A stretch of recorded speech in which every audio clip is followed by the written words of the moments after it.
So I got the message from the TAs. They said they finished grading the test. And I need to look at the test, take a few samples to make sure the grading standards are in line with mine before I release the marks. So it will take maybe Friday or Saturday morning after I sample the test and then I confirm and finalize the marks. I will post the result on purpose. Alright, so today we're going to cover chapter 9 and chapter 10. So chapter 9 and chapter 10 is the turning point of this course, because first, this is where we wrap up the consumer topics,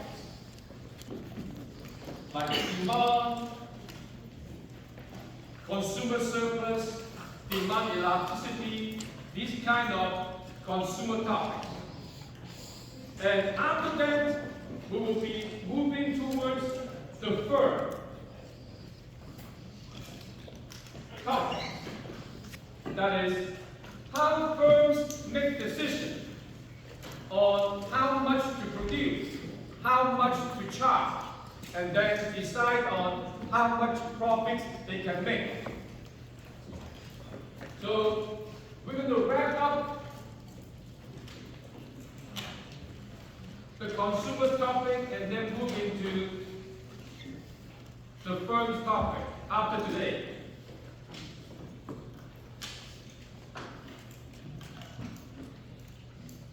So now, the topic on cost. As we know, we have explicit cost and implicit cost.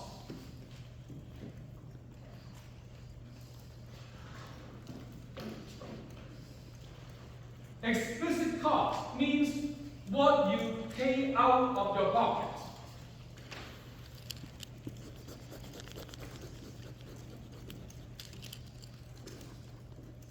So explicit, you're making a payment.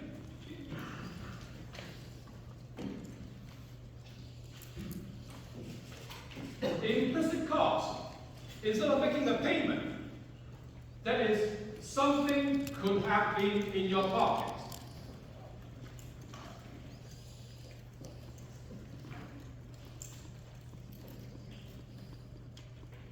Now, we talk about this in the first class when we talk about opportunity cost. So opportunity cost has explicit cost component as well as implicit cost component. If you still remember, the example is about the cost of a degree.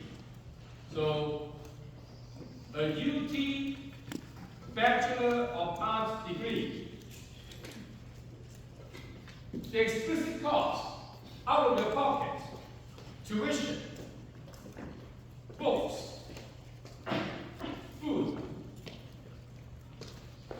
housing,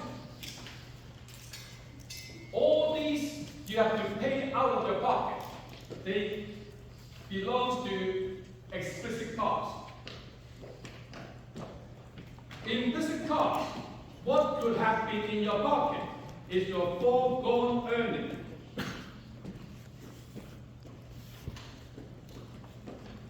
Because you are a full-time student, you won't have time to work full-time.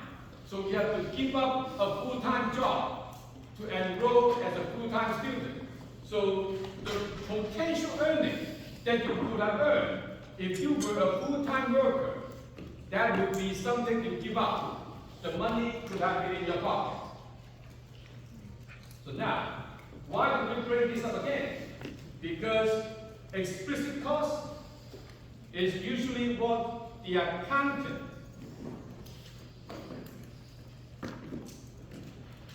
look at. So you make a payment, you have a transaction, and they record the transaction. Economists will be looking at both the implicit and explicit cost. Remember we talked about this? The opportunity cost. The cost of getting something is not just about how much you pay, but also including how much you have to give up that could have been in your pocket.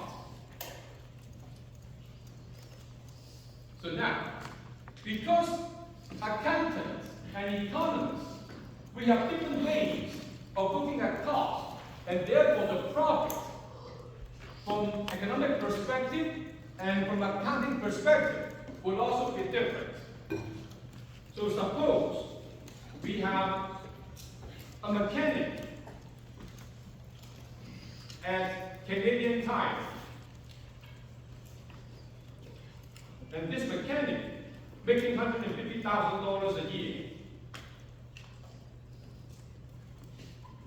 And now, this mechanic is going to run his own auto repair shop. So the revenue, $500,000, and all the expenses,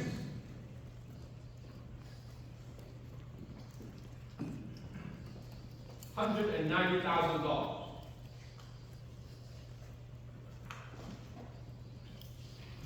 And now,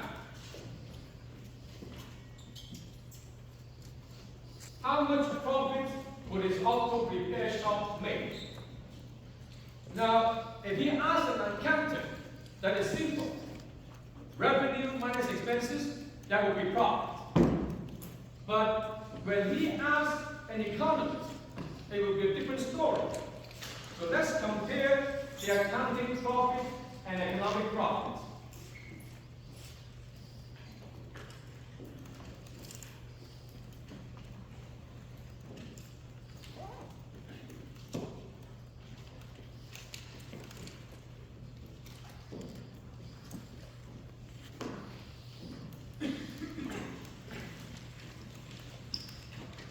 So, the accounting approach, this is the 500,000, and this is the accounting approach to the profit.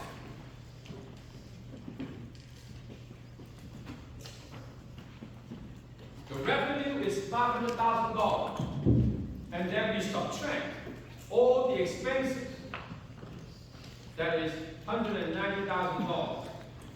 And therefore, the accounting profit will be here, which is $310,000. This will be the accounting profit. Revenue minus expenses. These expenses are explicit costs because the auto repair shop has to pay these expenses. And now, if we are looking at this business from economic perspective, revenue, say, $500,000.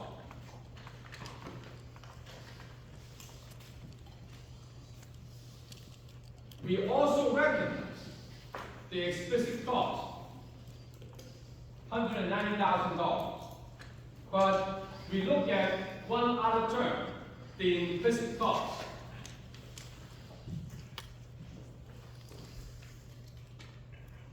The $150,000, the implicit cost. That is the salary of this mechanic. If he stayed with Canadian Tire, he would have made $150,000. But because he quit Canadian Tire's job, then he will be giving up this money. So this money could have been in his pocket. And therefore, from an economic perspective, the profit is only $160,000 this time.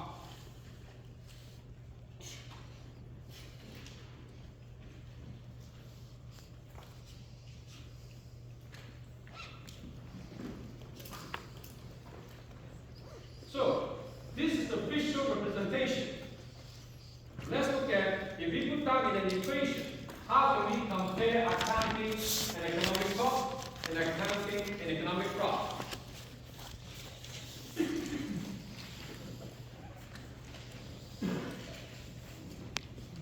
So, revenue.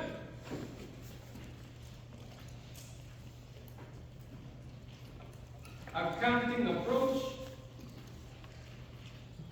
and economic approach. They are the same. No difference. The way we look at revenue between accounting approach and economic approach.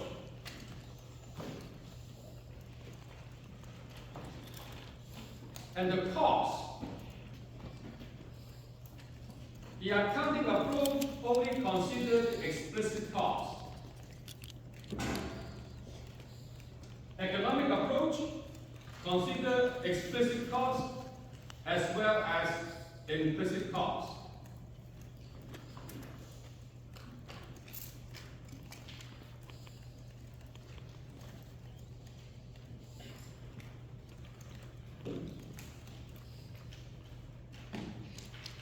So now, what do we see is, from the economic perspective, the cost components are larger.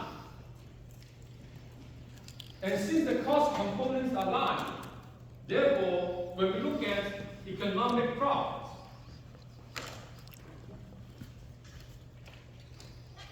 compared to accounting profit,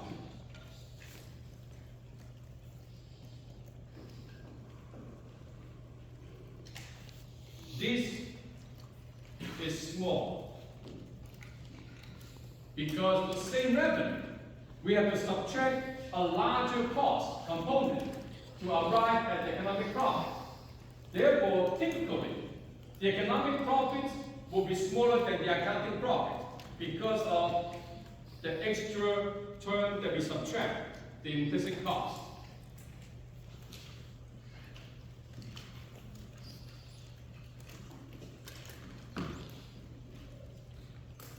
All right? So now, keep in mind, we will come back to this later on, is that when we talk about zero economic profit,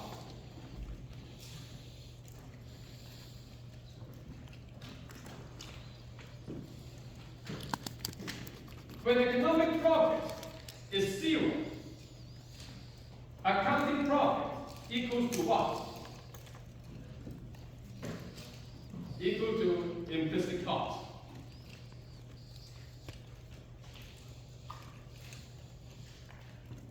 So, if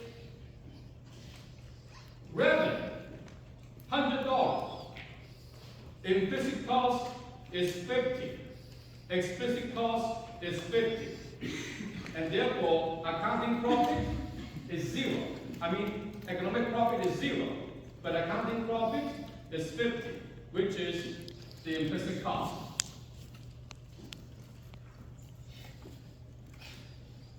So a lot of the students, they don't remember what we talk about today when we get into the later chapters. And when they see the term zero profit, they always associate with zero accounting profit. And they kind of hustle. If firms are making zero accounting profit, why do they want to stay in business? When we talk about firm, we're looking at economic cost and economic profit. So we're not talking about accounting cost or accounting profit. Always keep this in mind.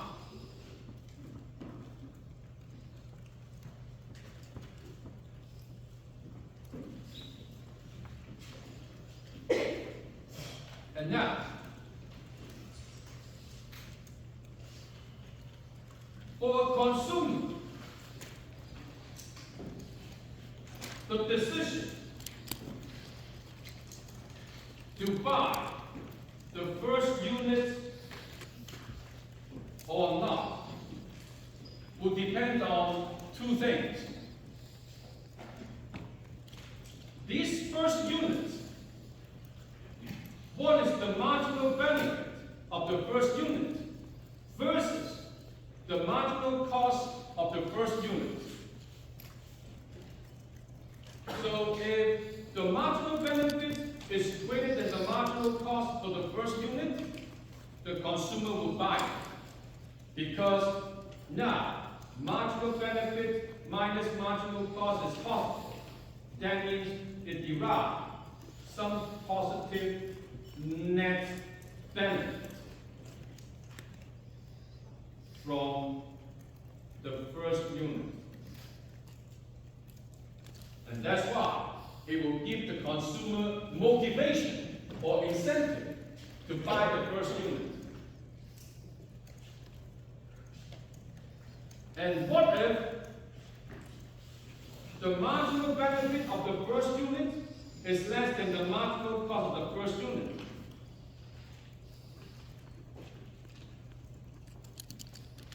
Not buying.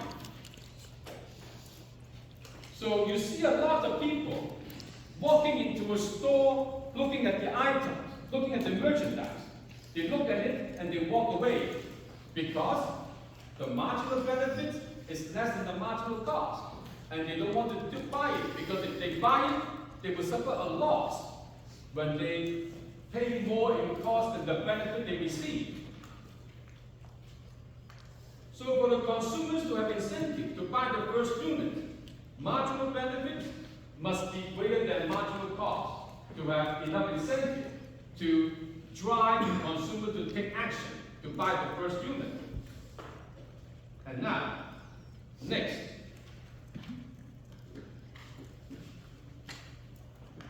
Diminishing marginal benefit. Remember, the demand curve is also the marginal benefit curve. The more units we consume at the margin, the benefit drops or diminishes. The pizza example for dinner. The first slice of pizza will give you a lot of satisfaction because you are hungry. The second slice, same slice of pizza, the second slice will not give you as much benefit because you are no longer as hungry as before. So the diminishing marginal benefit tells us even with the marginal cost being constant, the net benefit, marginal benefit minus marginal cost, must be falling as quantity goes up because of diminishing marginal benefit. In other words, even if this is fixed, but this is falling, and therefore the difference must be falling.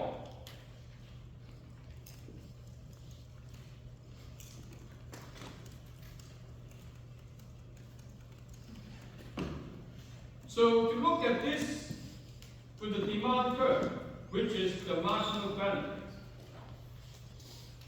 if this is the price,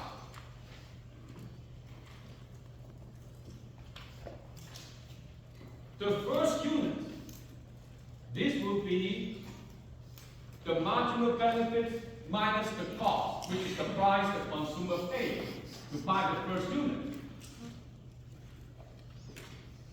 And this is the marginal benefit minus the cost of the second unit. And this is the marginal benefit minus the cost of the third unit. In other words, this, what we learn about as the consumer surplus, is actually the net benefit from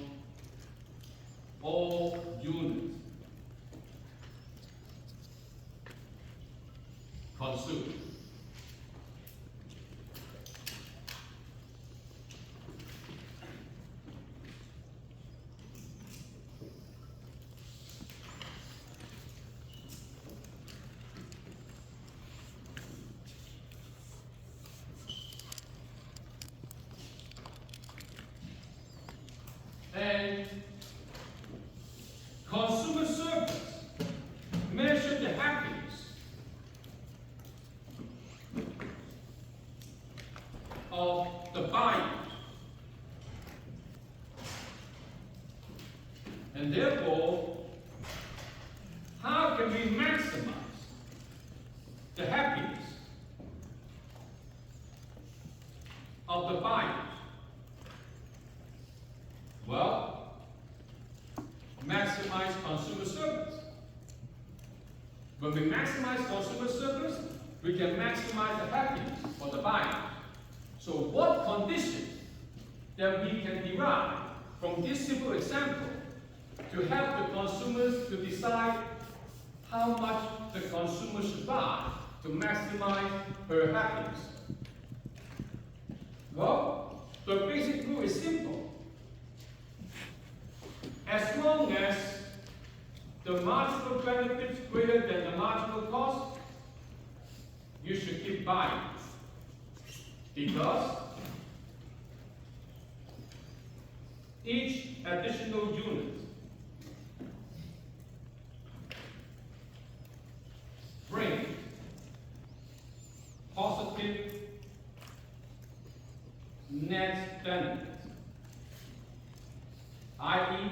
increasing the consumer service. So the consumer will keep on buying as long as the marginal benefit is greater than the marginal cost on each additional unit.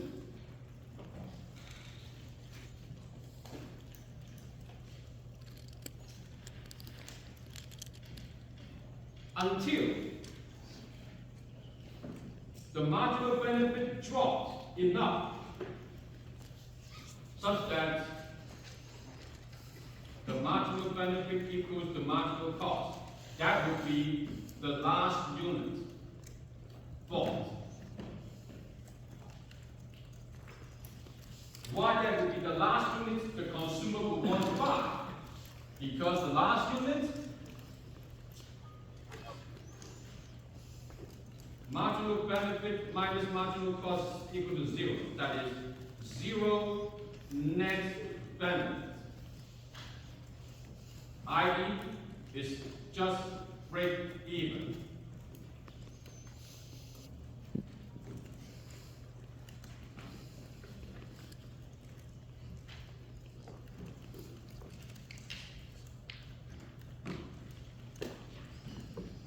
So now, summarizing what we have figured out so far.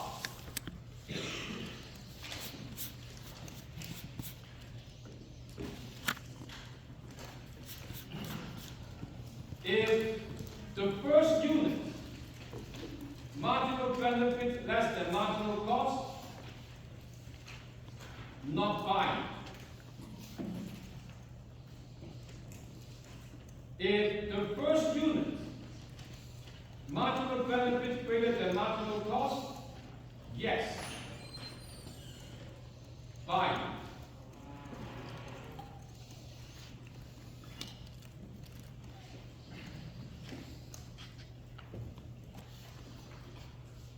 And the consumer keeps buying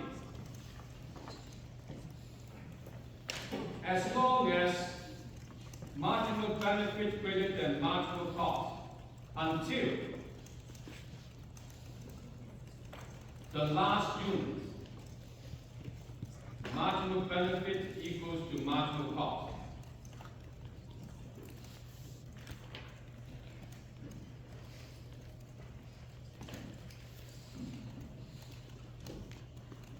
So that would be the happiness maximization rule for the consumer, because as long as marginal benefit greater than marginal cost, the consumer will derive some positive consumer surplus from the last unit the consumer purchased until the two equal to each other, just break even. Now, since we have learned this on the consumer side, we can flip the story around, apply the same logic on the firm side. So, firm profit equals to total revenue minus total cost. So this is the profit notation, pi. This is total revenue. This is total cost.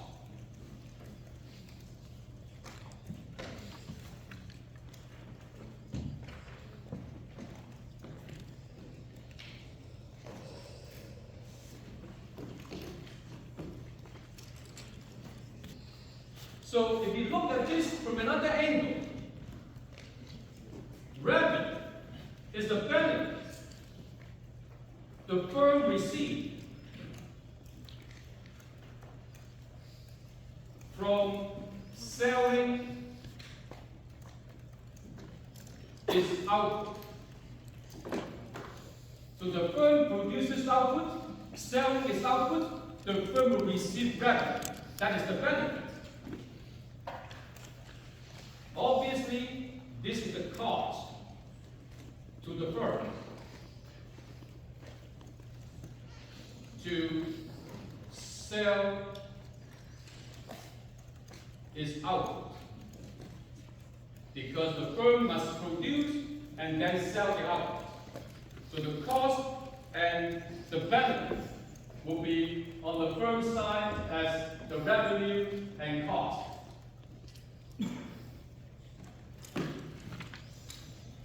And now, if we apply what we learned on the consumer side,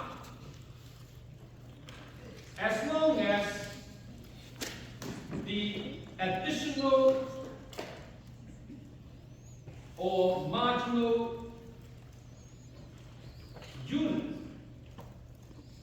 the marginal revenue is greater than the marginal cost, then it is profit.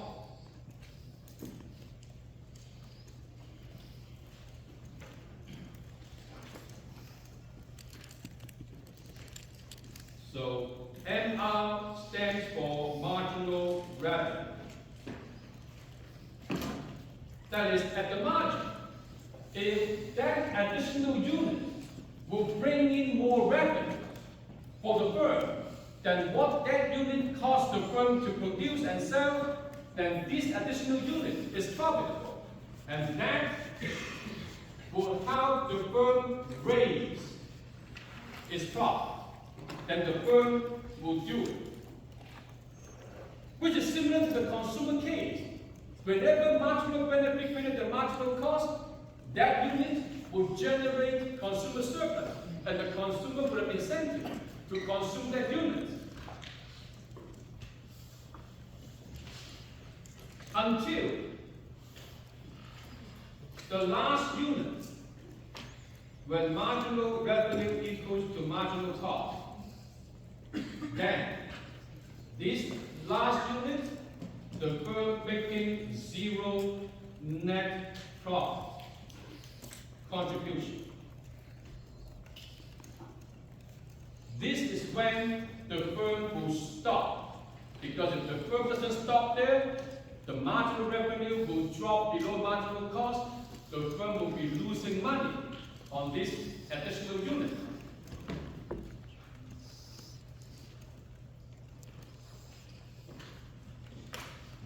So now, let's summarize the consumer side story and the firm side story about profit maximizing or satisfaction maximizing approach. For the consumer, maximizing their happiness.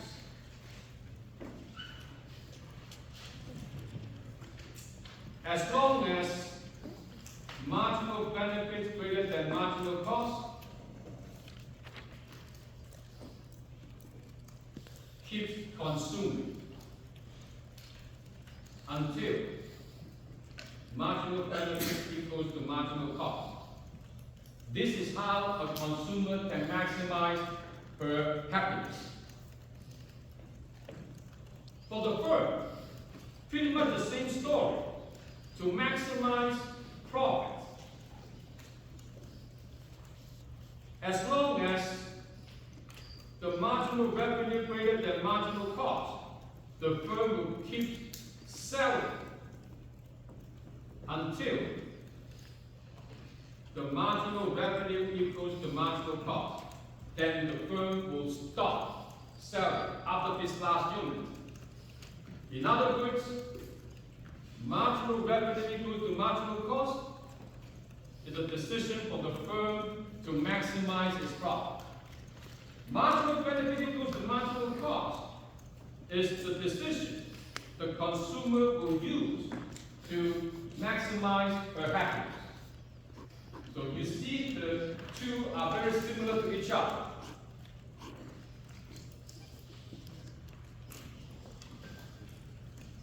And now, next, the cost.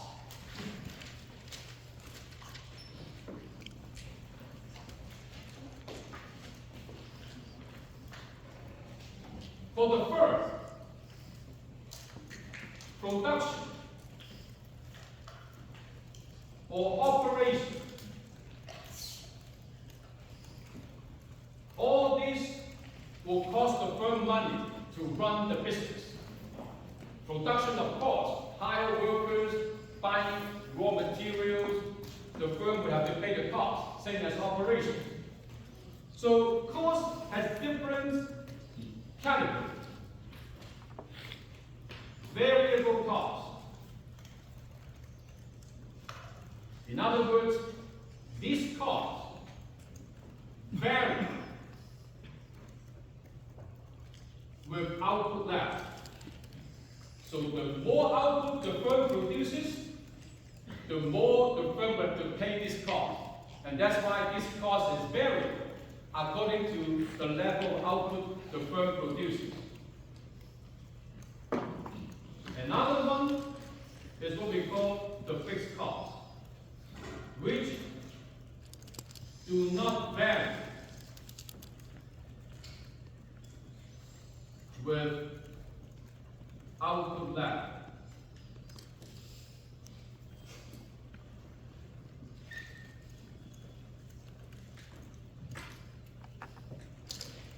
For example, what is a typical example of variable cost?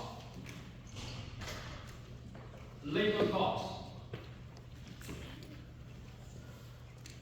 If the firm wants to produce more output, the firm will have to hire more workers, or asking the workers to work overtime.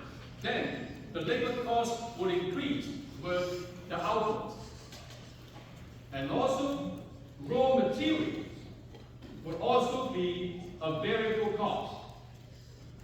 Because the more you produce, just like hot dog, the more hot dogs you sell, that means the more sausages you have to buy, and the more buns you have to buy to make hot dogs. So this will be variable with output level. What is the fixed cost? The salary of the CEO of the company. So, Tim Cook, his salary does not vary with how many iPhone Apple sells or how many MacBook Apple sells. His salary is independent of the output level of Apple, and therefore his salary is a fixed cost.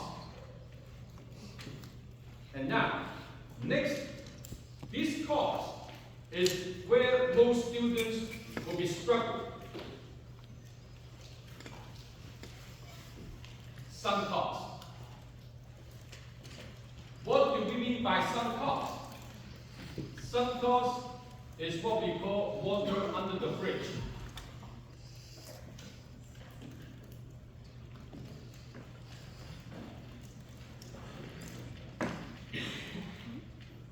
This cost you paid in the past, and this cost cannot be reduced, would not be refunded, and therefore, once you pay this cost, whatever you do will not affect how much this cost will be, because it's already paid. Now, what is the example for that?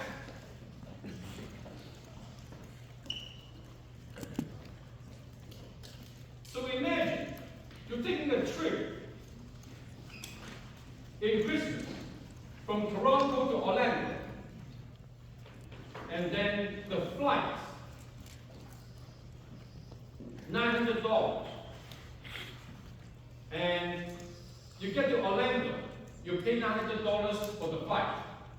And then you ask, should we go to swim with the dolphins? So a lot of the people that making the mistake about making decision is that a lot of the people will think, if you go all the way from Toronto to Orlando, spending $900 on the air ticket, why don't you just go and swim with the dolphin for only $400? Now, don't forget, swim with the dolphin, these $400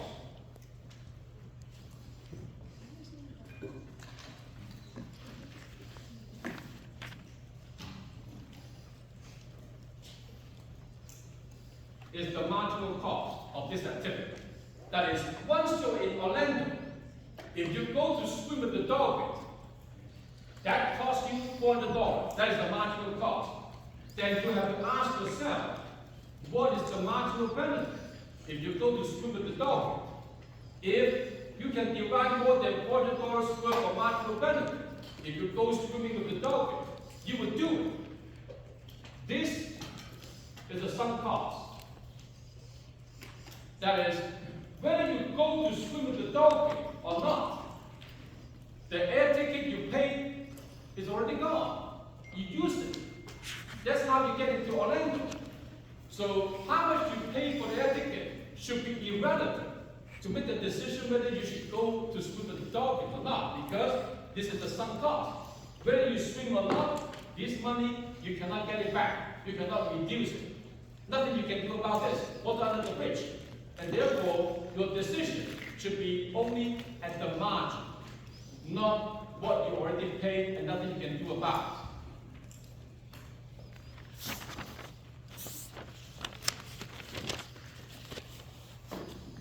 And now, next, rational behavior. Remember, in the first class, we assumed that consumers are rational. Everyone making rational decisions to maximize their happiness or maximize profit. Is that true? In the last 20, 30 years, there's one branch, what we call behavioral economics.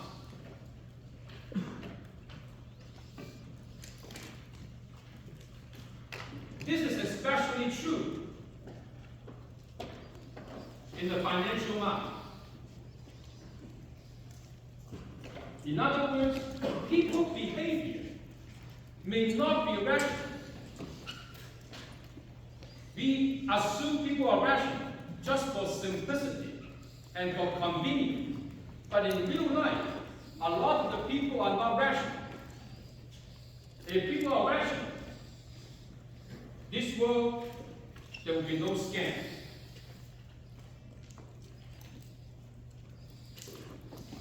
So,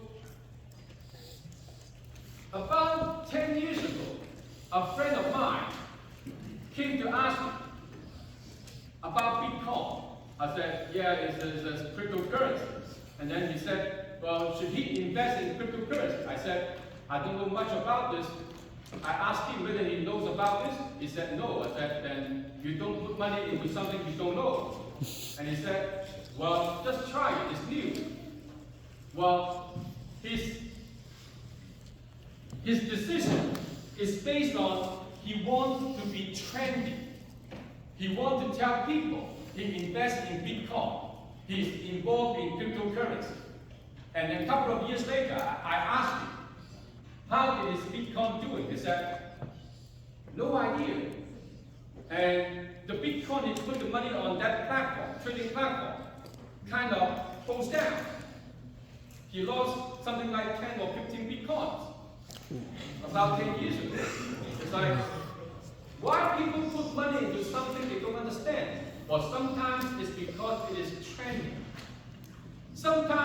people invest in the stock not because the company is profitable, because the company is hot, like Tesla.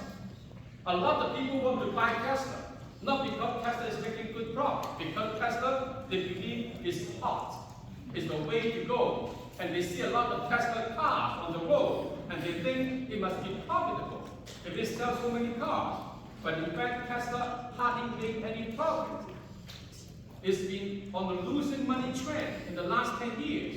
The money it lost in the last 10 years compared to the money it makes in the last 10 years. There's a big gap. So why the stock is going up? Well, some people may not be rational. So in the financial market, it's always people talk about the herd effect. So the small potato, like you and me, the retail investors, we are like sheep.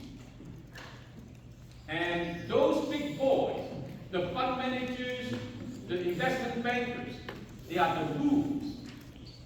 If you watch the movie, The Wolves on Wall Street, these are the killers. And what do they want to do to make money? They want to stir up our emotions, stir up our awareness, so that we'll be interested in certain stock. So we will jump onto the bandwagon and buy, and that was the time they unload their holdings. So a lot of the times, if you look at these investment banks' suggestions, after they suggest buy, very soon the stock will come crashing down. Because if they tell you guys to buy, they are selling the stock to you, and the stock will be falling apart. This is how they make money. So why people do this? Are they rational? Well, sometimes yes, sometimes no. Sometimes the news on the market is good, sometimes the news on the market is bad. So, if that is the case, why people make seemingly irrational decisions?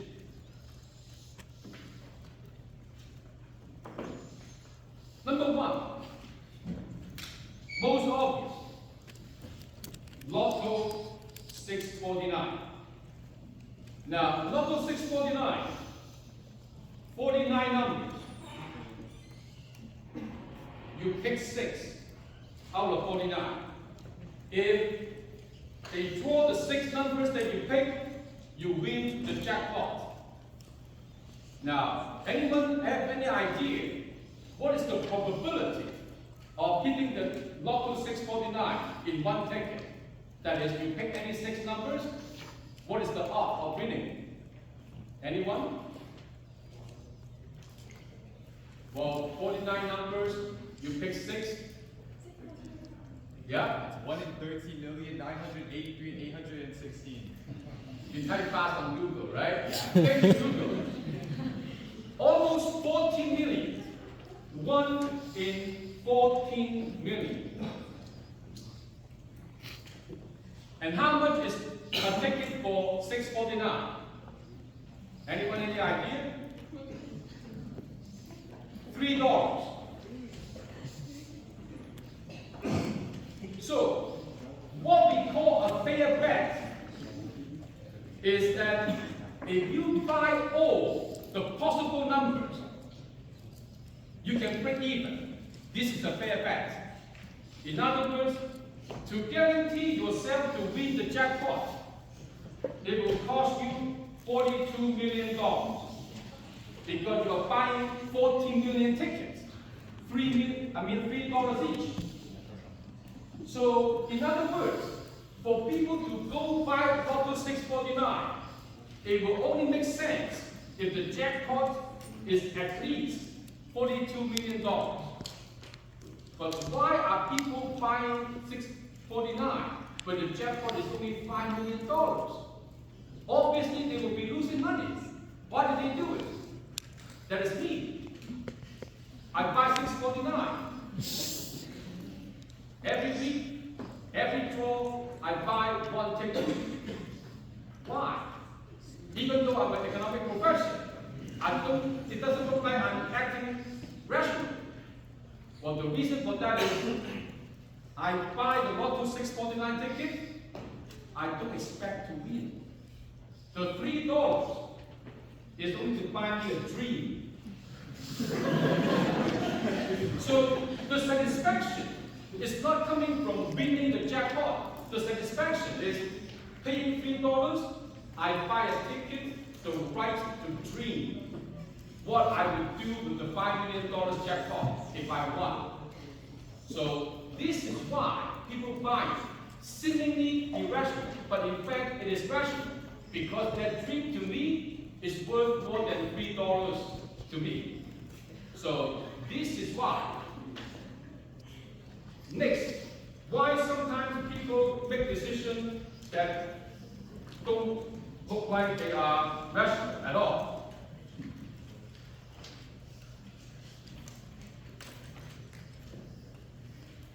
Proposal. One guy proposing to his girlfriend. So whenever this happens, in a restaurant, in a resort, on a cruise, what would the guy say? Would you marry me because you are the best? Now, if you are a girl, don't trust that. It is a lie. How do I know it's a lie? When the guy said, you are the best,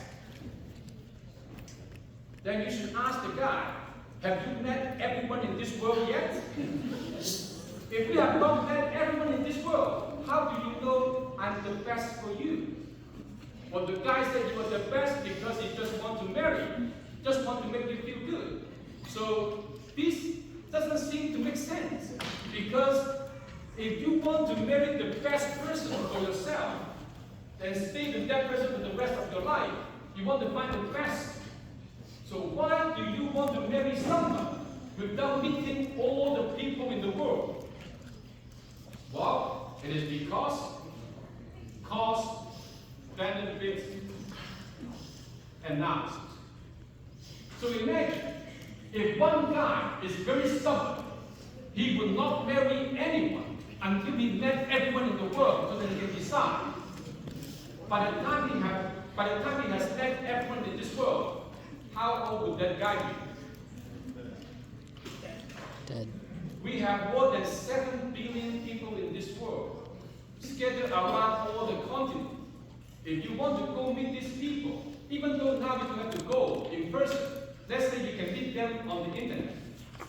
You give them 5 minutes. How much time would it take? Anyone with a quick finger? 5 times 7 billion minutes? How many days? How many years? By the time you have met everyone in the world to decide who is the best, it's time for you to die. So therefore, we do not go for the best person in the world to get married.